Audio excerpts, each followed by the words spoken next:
We want to thank all of those that helped make this event happen, including the Gerontology Club, the Richardson Fund, for funding this great event for us to look at how we can communicate with those with dementia. And we have so many people. Students are going to be coming in and out, and don't worry about them. They're going to be coming in and out to go to class. And so we've asked them to kind of sit in the back, so that's fantastic. And the afternoon will go like this. We'll have Dave Roth is going to speak. Then we have a short break with some music, some live music, and then we'll do another panel where you'll be able to ask questions. So we'll hold questions for Dave until that panel. So Dave is here. Dave Roth is a K-State alum, so go Cats with him. And he is a Broadway percussionist on Broadway, and he does a lot with music and memory and also with the Alzheimer's Association. And so Dave's going to come here and tell you about his life and his connection with Alzheimer's, and I will give it to him.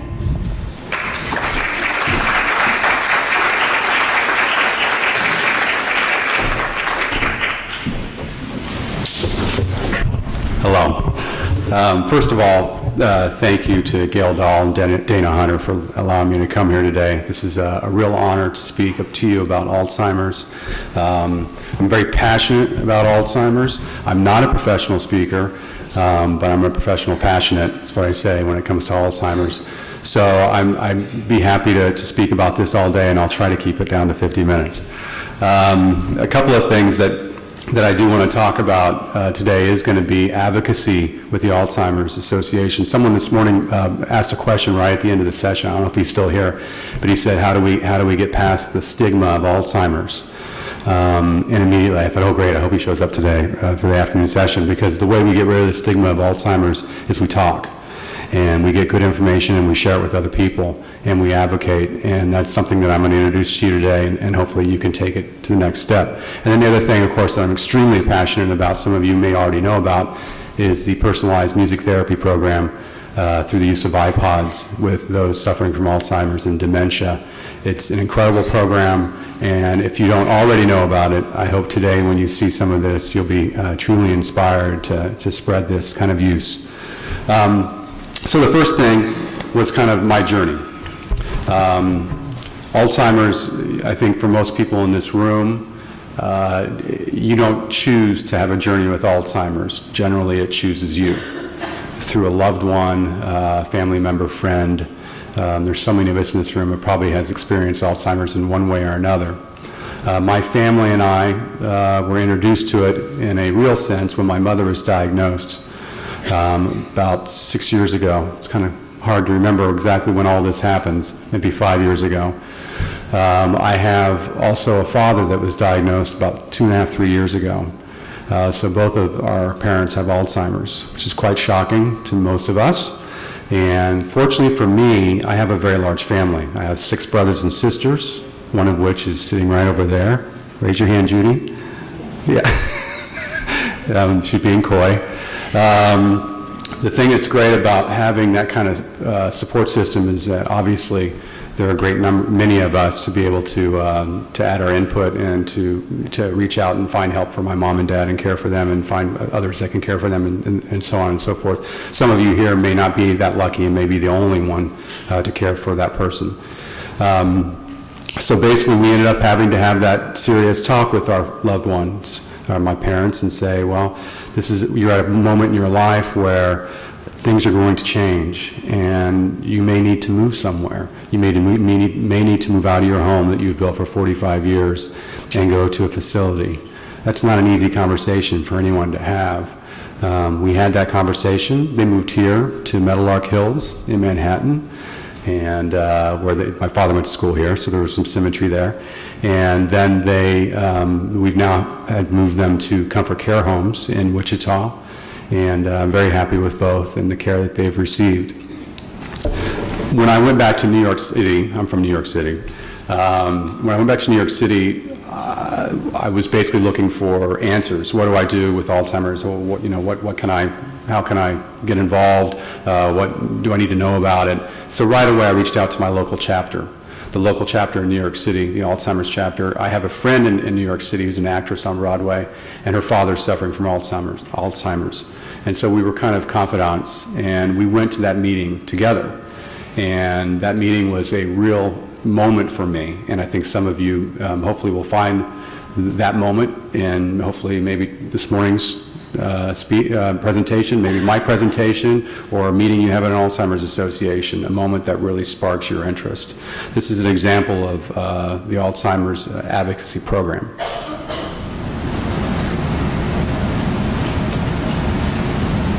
Hello, and thank you for watching. This tutorial will focus on the nationwide movement to create a world without Alzheimer's through advocacy. We need your help in the fight against Alzheimer's disease. You have the opportunity to reach elected officials at every level of government and ask them to produce real policy change. Your involvement is part of a movement to change the way your government addresses the Alzheimer's epidemic. Advocacy is a critical component of the Alzheimer's Association's mission to advance care, support, and research. We ask advocates across the country like you to get involved and use your voice to create a world without Alzheimer's.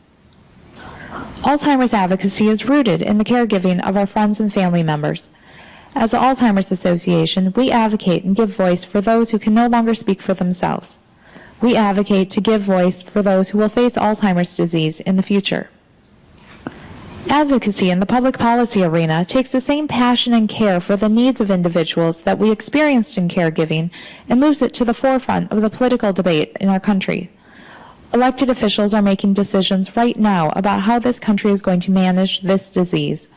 Elected officials listen to the voices of voters and act on behalf of the will of the people. Shouldn't the Alzheimer's community have a voice in that debate? The impact of Alzheimer's disease on individuals and society is beyond the ability that a single family, extended family, or even a community can change. We need advocates like you to change public policy and help those facing this devastating disease. Being an advocate will help us change the upward trajectory of this disease. Today, there are an estimated 5.4 million Americans living with Alzheimer's and 15.2 million unpaid family and friend caregivers. Right now, 1 in 8 Americans aged 65 and older have the disease, and every 68 seconds another person in America is diagnosed. Communicating with elected officials will help us change the system to help all Americans who are facing this disease.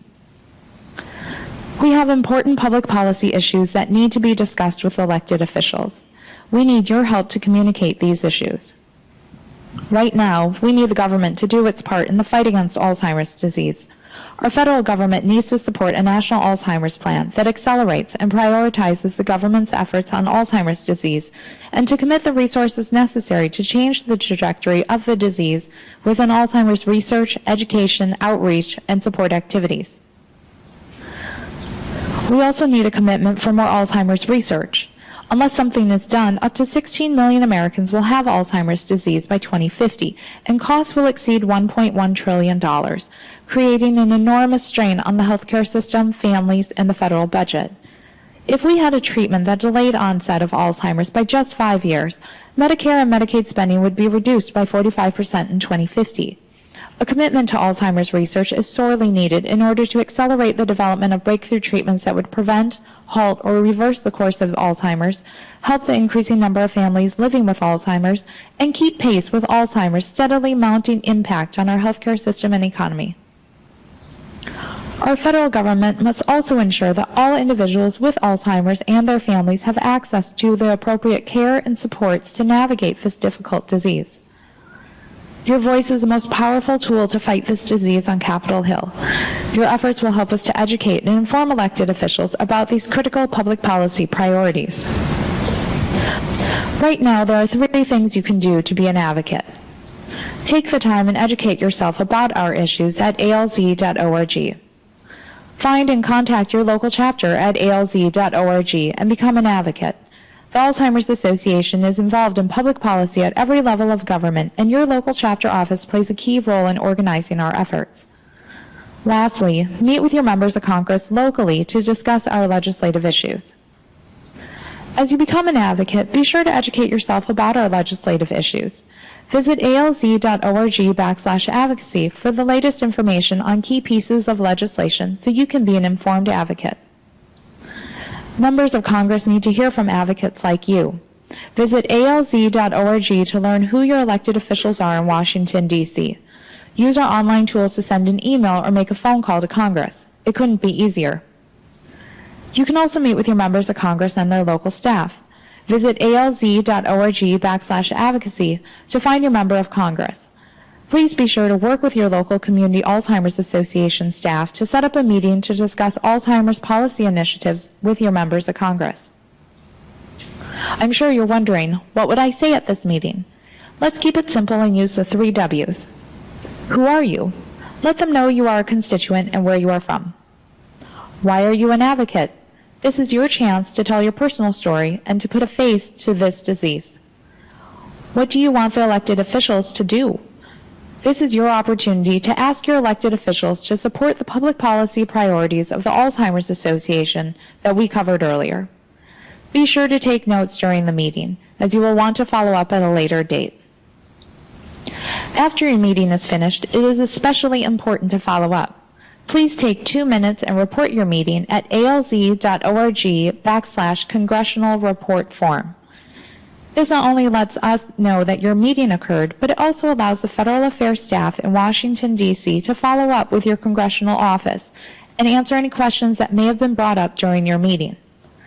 Please remember to also send a thank you note to the person you met with. This will allow you to follow up and see if they've decided to support our public policy priorities at this time. We also need your help in spreading the word for our nationwide movement to end Alzheimer's disease. Please tell your friends and family to join our movement. Talk about your advocacy efforts on your social networking sites like Facebook, LinkedIn, or Twitter. Work with your local Alzheimer's Association chapter to host events and educate other volunteers. Thank you for watching. For more information on Alzheimer's advocacy efforts and to join the cause, please visit alz.org/advocacy. For information on Alzheimer's disease and Alzheimer's policy priorities, please call 1-800-272-3900 or visit alz.org. So that's the information, and it's kind of like a science film, so I'm sorry it wasn't a little more entertaining.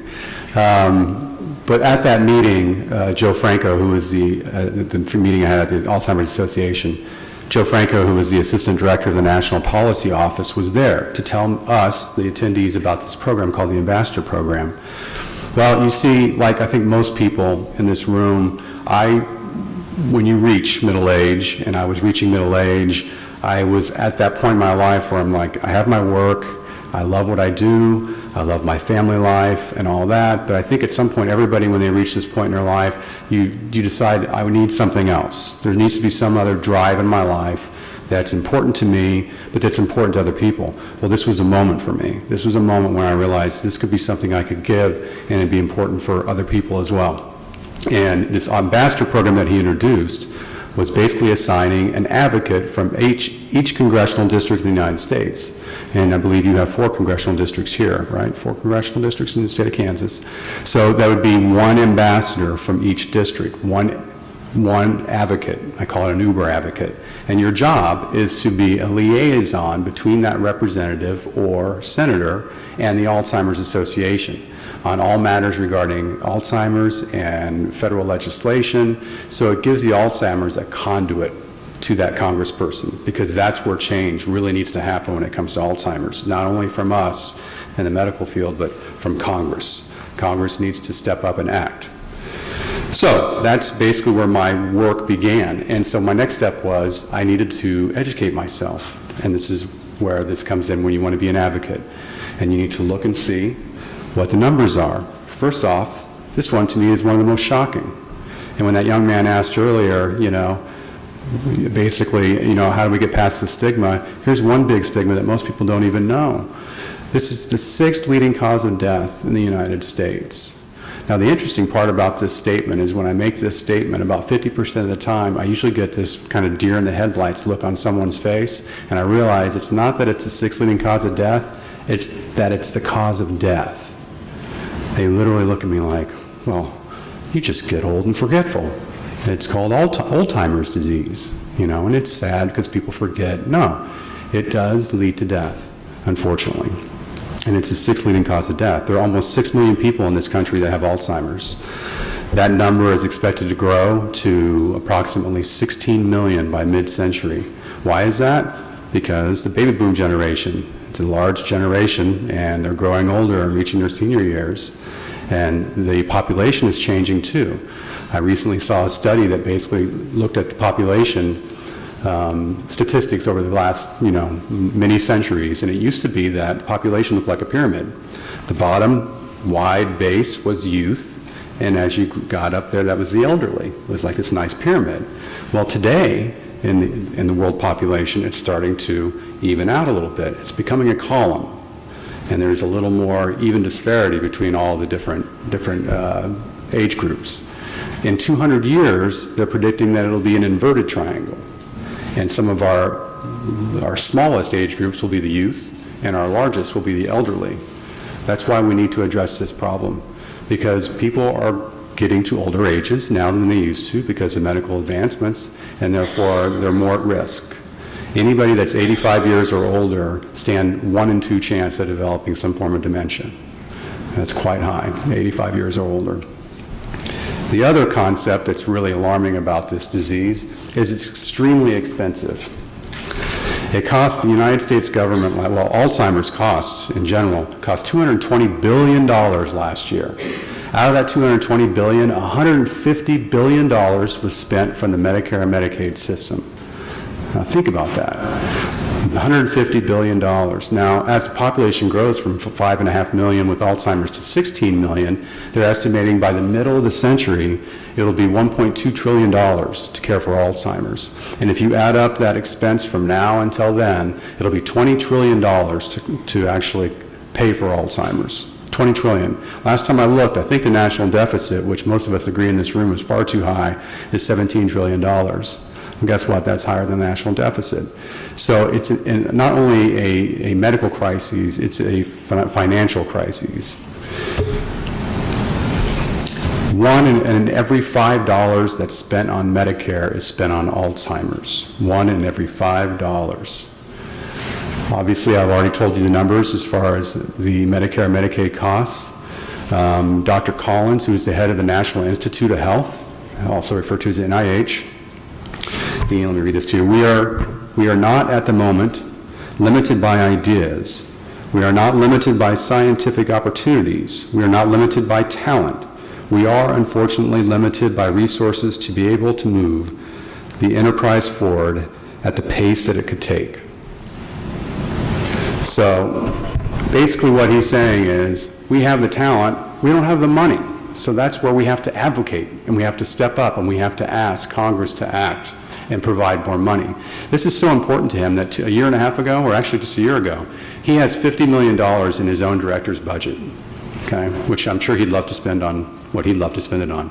But you know what he did last year? He took the $50 million and he put it to our Alzheimer's research. That's how worried he is, because the government's not doing it.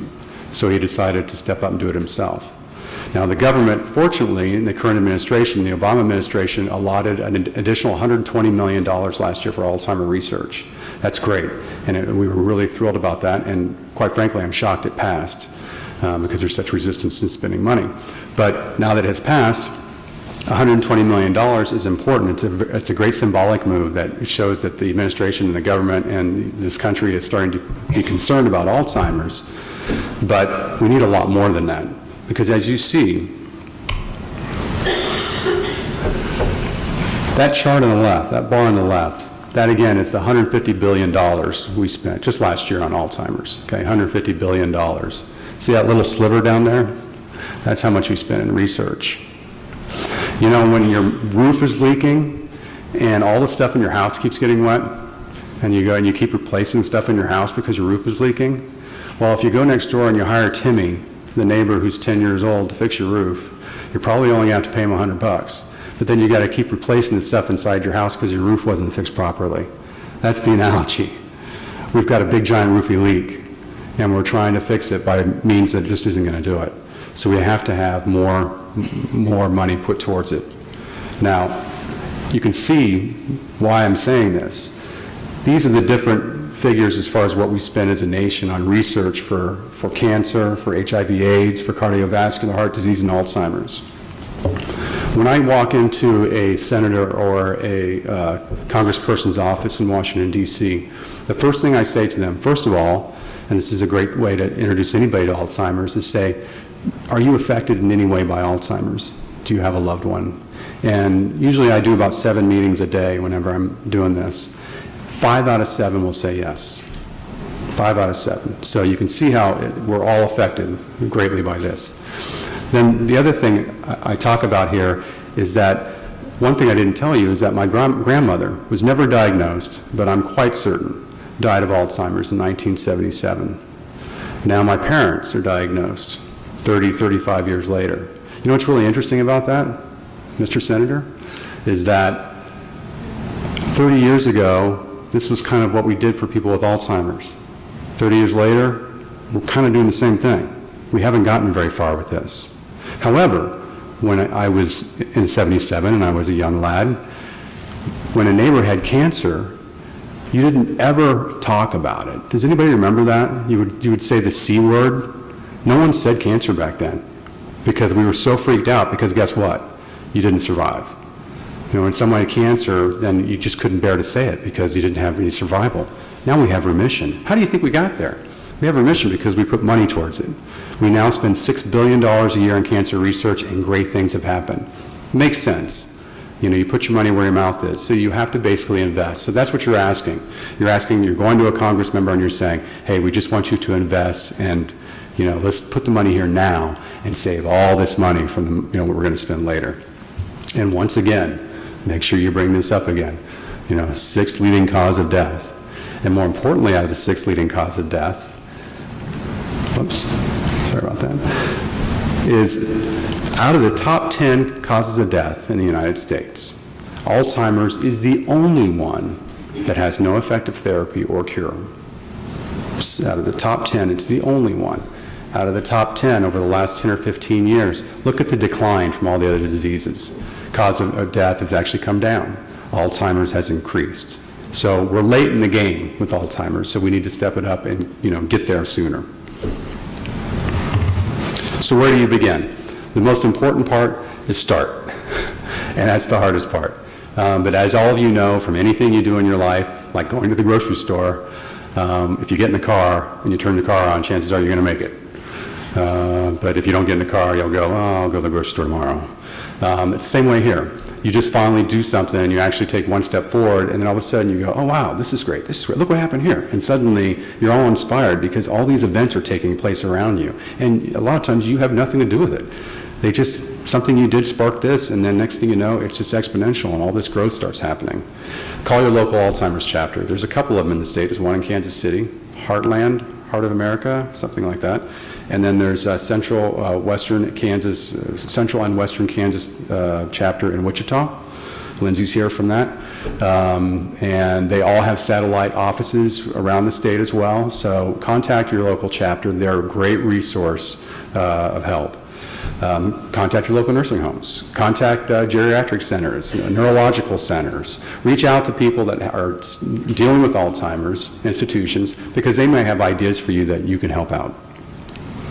Raise funds, by the way. Walk to End Alzheimer's. That's a great way to raise money. You'd be shocked. Bug your friends for money. It's okay. I'm incessant about it. I'm surprised I'm still friends with a lot of them. But it's great. I mean, in 3 walks over the last 3 years, I've raised almost $25,000 by myself. You can do that. All it takes is just writing a few emails and just asking and saying, look, this means a lot to me, and here's why. That's me with my representative, Carolyn Maloney. Unfortunately, I'm announcing today that I had to step down from the ambassador program. I moved to a different neighborhood in New York City. I'm no longer in her district. So I'm hopefully to pick up another congressperson to assist. I think something that is pretty common, I know I felt this way, is that when you talk about contacting your congressional representatives, most of you, how many in this room think, please be honest, how many of you think nothing's going to happen if you talk to a congressperson? Like you write them or email them, do you think, how many? Be honest. All right, that's good. I was hoping you'd think that way. You're wrong, okay? And I know this for a fact because I work with people that do these kind of studies now. And it shows you that lobbyists, they seem very powerful, and they do when you're on the Hill. You can spot a lobbyist a mile away. Their suits are nicer than anybody else's, but they're not as effective. They are powerful, there's no doubt. But if you see the top there, the amount of influence that an in-person visit from a constituent, you're actually very powerful. You know why? Because there's a gentleman that spoke to us at the National Forum a few years ago, four years ago, and he's been chief of staff for multiple offices in Congress. At the time, he was Al Franken from Minnesota's chief of staff. And he had this amazing, I was amazed by what he told us. He said, do you know what happens? You get elected. It's a great moment. You party all night. You wake up the next morning, you have your first meeting. Does anybody know the number one thing on the meeting agenda the next morning after you've been elected to Congress? Does anybody know what the first thing is? How do I get elected next time? And he was serious. He was dead serious.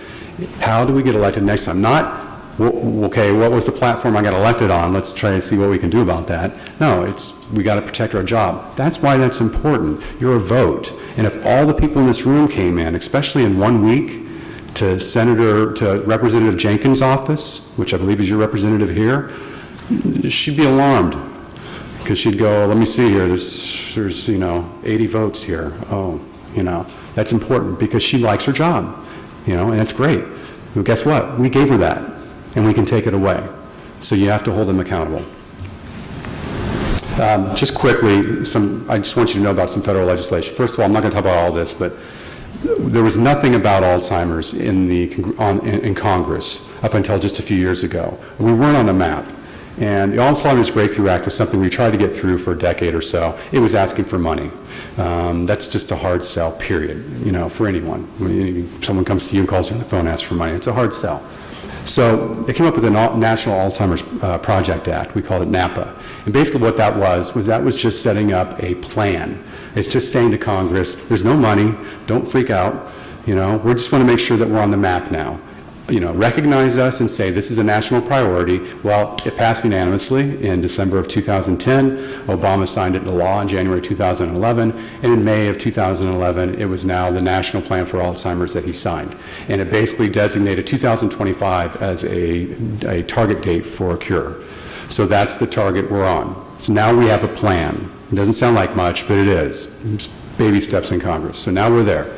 Now the next thing, I'll skip the rest of this, but the bottom, the Alzheimer's Accountability Act, that's right now. You all have in your handouts, if you all got a handout, I think your first 2 pages are your addresses for all the different representatives. You don't have to be in the district to write them, and also the senators. Their email addresses, there's phone numbers, there's Twitter links, barrage them and ask them to support the Alzheimer's Accountability Act. What that is we've morphed the Breakthrough Act, I think geniusly, the Alzheimer's Association that's come up with this, because what they've done is they're not just saying we want $2 billion, they're saying we're going to go to the National Institute of Health, they're going to do a budget, and then we're going to go to Congress and then lay down a budget in front of them and say, we still need $2 billion. But this is what it's about. This is a line item of what we need. So please, today, go home and call or write your representatives and senators and ask them to support this bill so that it gets pushed through.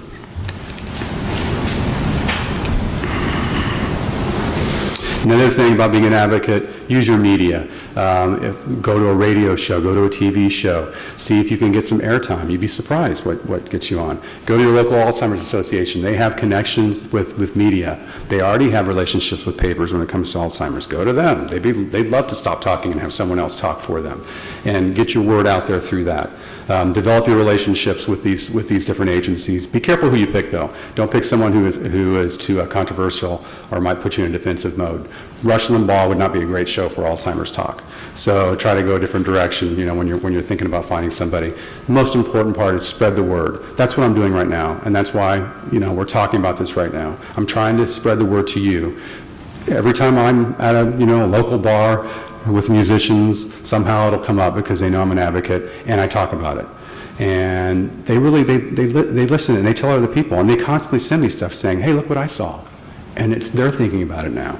Email, Facebook, holy cow, you're college students, most of you in here, you must have 2,000, 3,000 Facebook friends. I mean, I would think, that's what college students have. So if you send one message out, and let's say out of your 3,000, 1,000 see it, and if, let's say, a tenth of them do something about it, that's 100. And then someone sees their post, before you know it, that's exponential, and you've got thousands of people that are involved. Look at community events, Twitter, anything you can to get your word out there. All right, then what this led me to, being an advocate, was I was asked to go to a documentary entitled Live Inside. And this is the music project I'm so passionate about. It was being shown at a local museum in New York City. And I knew about it by reading about it, that it was about music, being a form of music therapy and, inspiring. And, of course, I'm a musician. I'm like, this is cool. I want to see this. Well, I had no idea what this would do to me.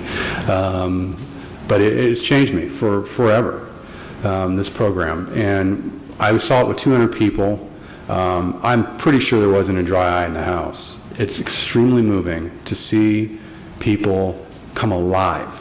And these are people that have been over-medicated in many cases, are in the throes of Alzheimer's, and are in the recesses of their own darkness and lost in their own minds. And suddenly, they have this music. And the important part about this personalized project, it's music from, not just music from, I don't know, some rap guy right now. Again, I'm not into rap. But it's more about the music from when you were developing. The most important age group for music of developing, and they've done this by MRI imaging. They've actually done MRI imaging on the brain with stimulus of music and have shown that the brain functions at a higher level and a more recognized level when people have music from their past, generally from age 16 to 22, 23 years old, that age group. Why is that? I don't know, you're forming who you are, you're becoming a man, you're becoming a woman, you're really becoming your real, true personality that'll take you through life. I know this for a fact because I'm a musician, an instrumentalist. I know this is strange, but I don't listen to lyrics. I don't hear them. They're just words that are on top of the music. But for some reason, if a Journey tune or a Styx tune or a Kansas tune comes on the radio, I know every word. And that's from like 1981. All right, so I know this is why this is impactful. So this is what I saw, a little clip, and some of you have probably seen this. This is a very famous clip, but this is an example of this film and the kind of effect this music has.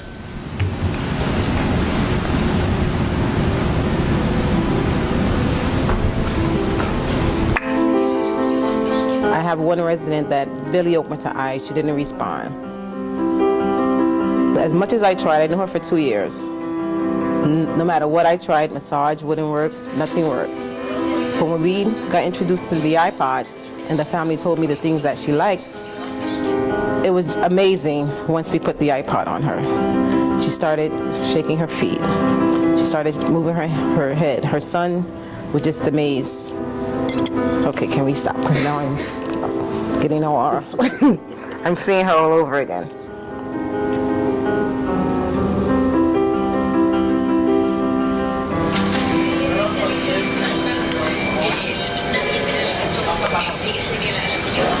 Hi, Papa. Hi, Papa. Huh? How you doing? I'm all right. Fine. Great. Who am I? I don't. Wait a minute. I don't. Okay, it's Jerry. How long has he been in the nursing home? Approximately 10 years. He was having seizures, and my mother couldn't handle him at home. Of course, it affected me greatly because he was always, fun-loving, singing, every occasion he would come out with a song, no matter where he was. I remember as a child, he used to walk us down the street, me and my brother, and he would stop and do Singing in the Rain. He would have us jumping and swinging around poles.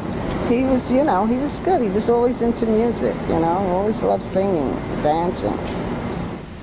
His name is Henry Dreyer. And I'm looking more or less for religious music for him. Because he enjoys music and he always quoting the Bible. So I'd rather have that for him.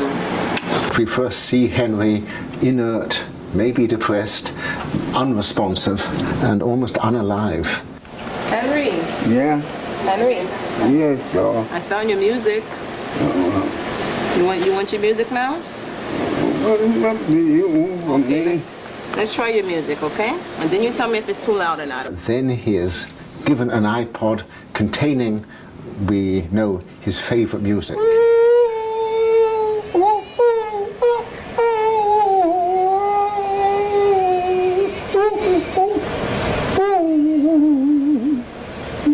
And immediately he lights up. His face assumes expression, his eyes open wide. He starts to sing and to rock and to move his arms, and he's being animated by the music. And he used to always sit on the unit with his head like this. He didn't really talk to much people. And then when I introduced the music to him, this is his reaction ever since.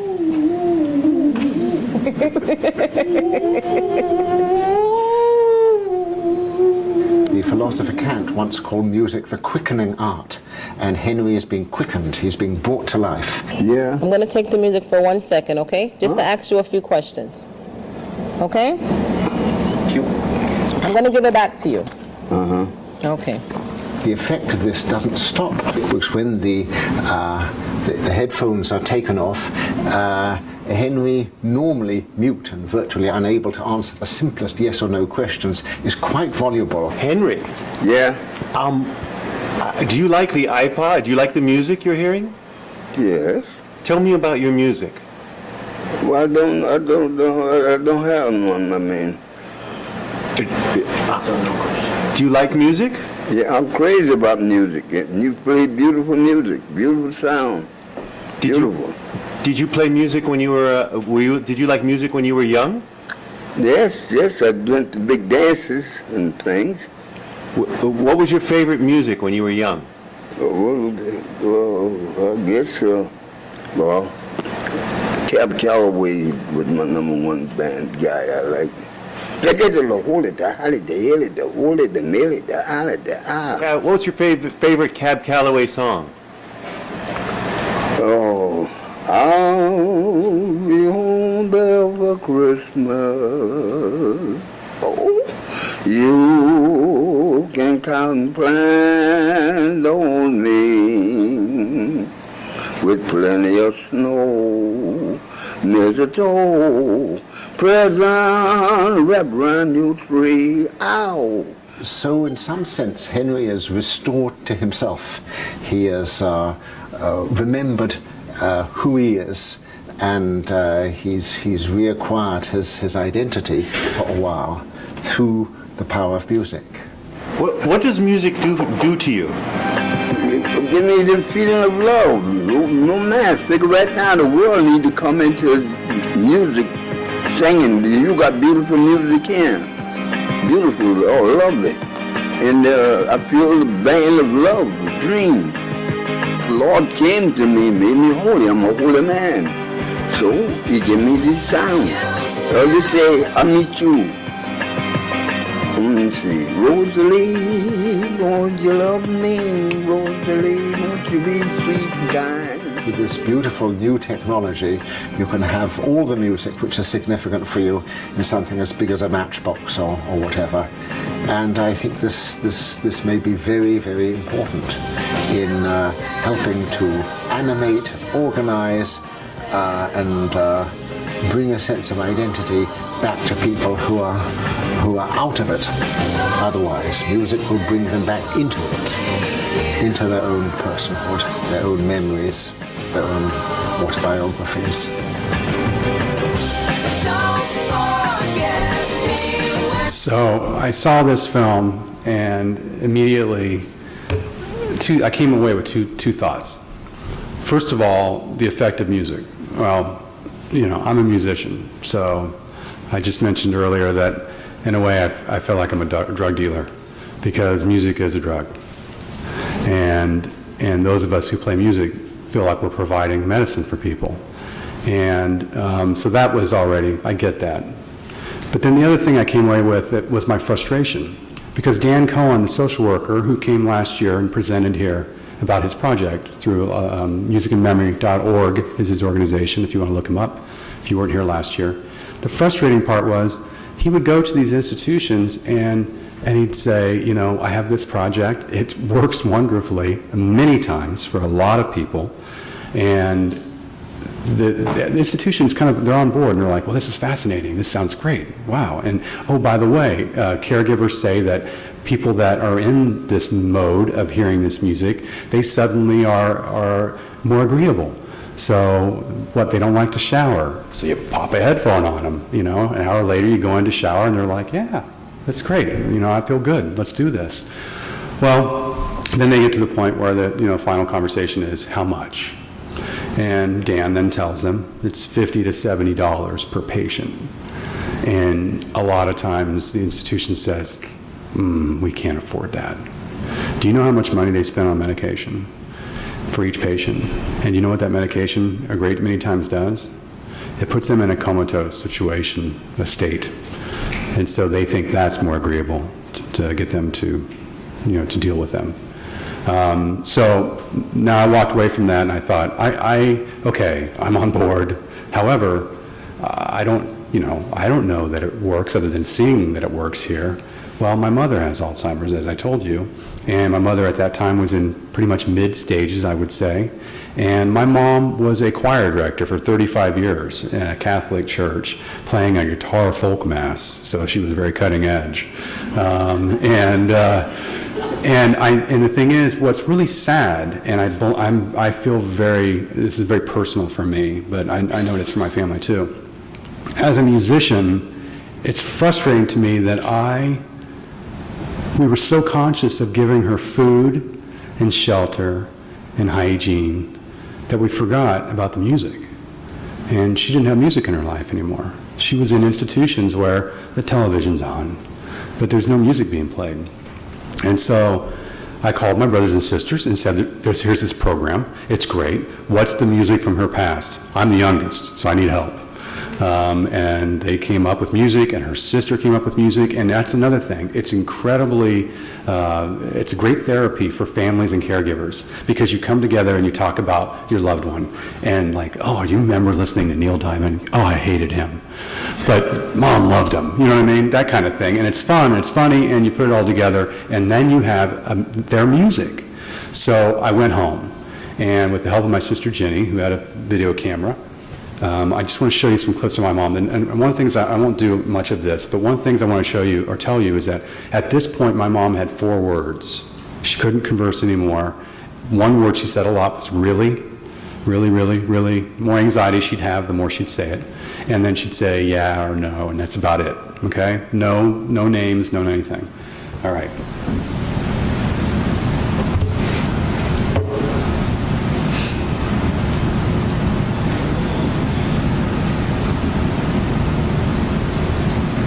This first clip I'm going to show you is, find the spot here. First clip I'm going to show you is when she first hears music, because I think this is an important part, and I think you'll. I don't even need to tell you about it.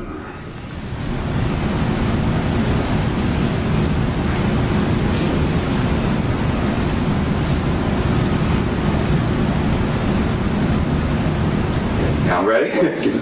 Now tell me if it's too loud. Just tell me, okay? Say it's too loud.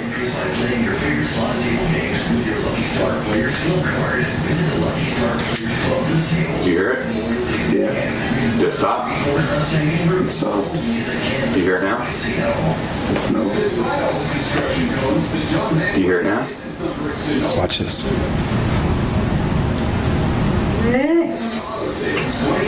Can you hear it? Yeah. What song is it? Do you know? Does it need to be louder? You want it to be louder? Yeah. Look how engaged she is. That's something else that at that time. Here, Volume on this. I turned it up right there. At that time, and I think most of you know, is dealing with someone with a loved one with Alzheimer's, engagement's really difficult, and it was really hard to get her even to make eye contact. What happens when I push it? The one closest to the thing. Push This it. one? Yeah, see, listen to it. And what I'm going to show you then, remember she has no speech, And then as we're listening to tunes, we're listening to some religious music from her days of being a choir director. They told you the name of the song and who it is. Where have all the flowers gone? By who? Peter. She likes that one.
So this goes on. And it's extremely moving to hear words from your mother when, you just haven't heard them in so long.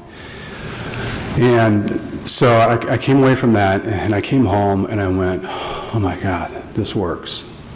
And Dan needs help. And this is an example of when, as an advocate, you get inspired and you do something. What do? You start. So I went home and I thought, you know what? People have iPods all over the place, especially you college students, because you're always getting a new thing, so the other one goes, you just got the other one 4 months ago. Yeah, but there's a new one now. So that goes in a drawer, and the idea is I'm going to recycle it, which is fantastic. I'm into recycling. However, you have an alternative with an iPod.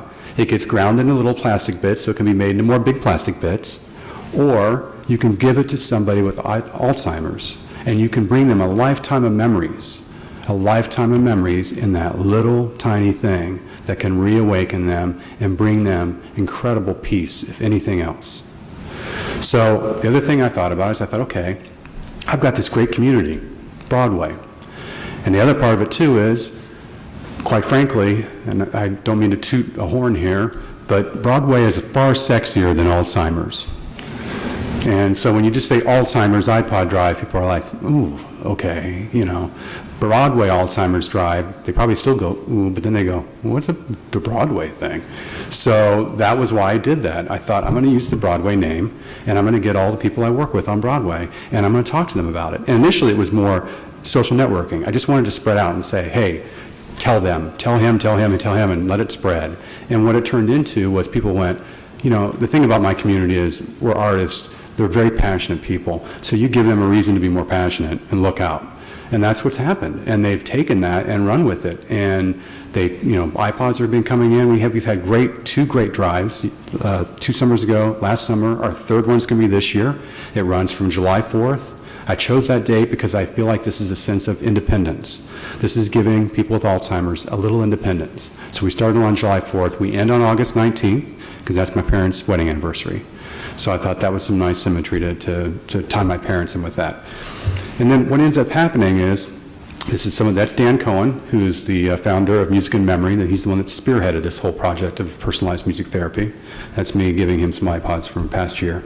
You inspire other people, and it's wonderful. Like I'm not in it to do that. It just happens. People find out because of the social networking. They find you.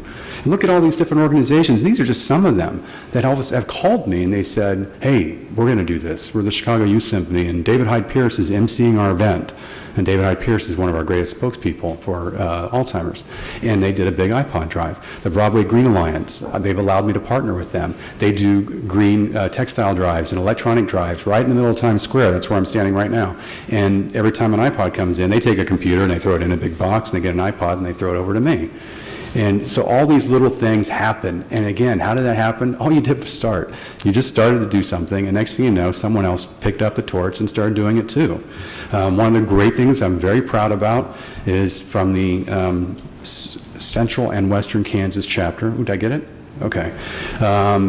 They started a drive inspired by my parents. And there's a drive in Wichita now that's open-ended. I think it's just always receiving iPods. And they named it the Roth Project. And my family is very proud of that, it's named for my parents and what's happened with my mom.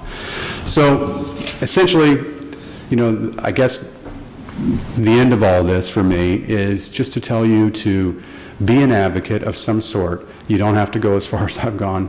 But you picking up the phone, writing an email to a congressperson is really easy. And visiting them in their office is really cool, actually. So if you have that kind of, chutzpah to get up and do something like that, go do it, because you will make a difference, okay? You will make a difference. And the most important thing is you have to start. Thanks.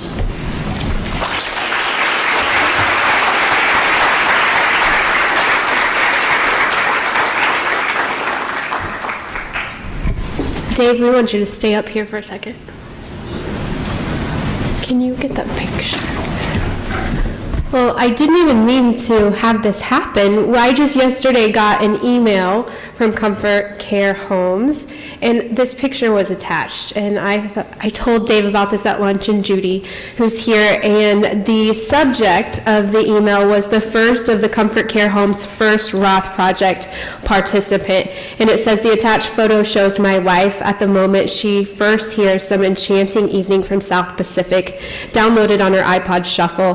Thanks to the Alzheimer's Association Central and Western Kansas chapter, her smile says it all.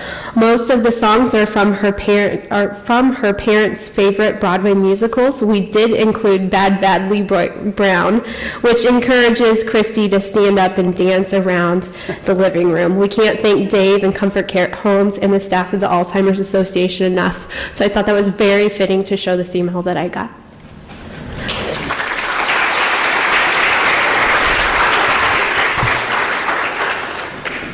Another thing in what we saw, what Dan had started last year with the Music and Memory Organization, and then finding out we had this tie with Dave, being a K-State alum, we decided as we were starting the Gerontology Club and the Center on Aging that we wanted to do a campus-wide iPod drive. And so I have my compadre Heath here, we are the two faculty advisors for the K-State Gerontology Club, and we want to give Dave the around 30 iPods that we collected for you. Fantastic. And so Here you go. Heath has them for you. They range from... You can talk.